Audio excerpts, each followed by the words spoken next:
নমস্কার বন্ধুরা, cooking with মমিতাস চ্যানেলে আপনাদের সবাইকে অনেক অনেক ধন্যবাদ। আজ আমি আপনাদেরকে কাঁকড়ার একটি নতুন রেসিপি বানিয়ে দেখাবো, যেটা আপনারা বাড়িতে খুব কম সময়ে খুব অল্প উপকরণ দিয়ে বানিয়ে ফেলতে পারবেন, আর খেতেও খুবই টেস্টি। গরম গরম ভাতের সঙ্গে তো দারুণ লাগে। তো চলুন দেখে নিন রেসিপিটি একবার। কাঁকড়াগুলোকে এভাবে ভালো করে ছাড়িয়ে নিয়েছি। দেখুন, এগুলোকেও আমি ছাড়িয়ে আলাদা করে নিয়েছি, ভালো করে জল দিয়ে ধুয়ে নিয়েছি। কাঁকড়ার আমি শুধুমাত্র এটাই নিয়েছি, আর অন্য কিছু নিইনি, সবগুলো ফেলে দিয়েছি। তো আমি এবার কড়াই তেল দিয়ে দেব।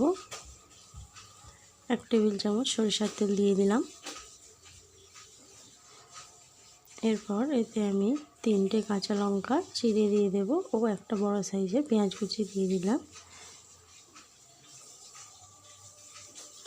এরপর ধুয়ে রাখা কাঁকড়াগুলোকে দিয়ে দেব।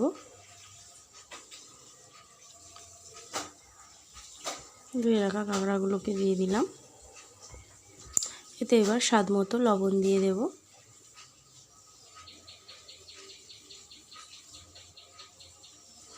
আর হাফ চা চামচ হলুদ গুঁড়ো দিয়ে দেব।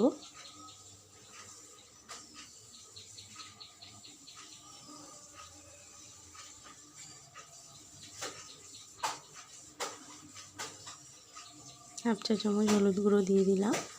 এরপর পেঁয়াজ ও কাঁচা লঙ্কাটাকে ভালো করে ভেজে নিতে হবে।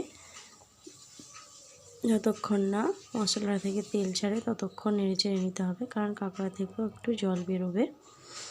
তো ভালো করে মশলাটাকে ভেজে নিচ্ছি। পেঁয়াজ ও কাঁচা লঙ্কা ভাজা হয়ে যাবে, আর মশলা থেকে যতক্ষণ না তেল ছাড়ে ততক্ষণ একটু নেড়েচেড়ে নিতে হবে।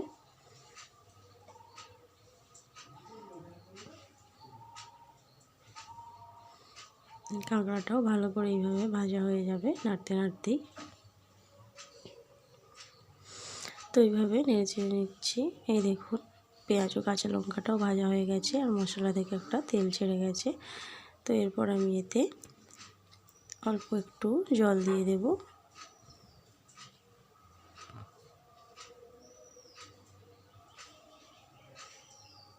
দু টেবিল চামচের জল দিয়ে দিলাম।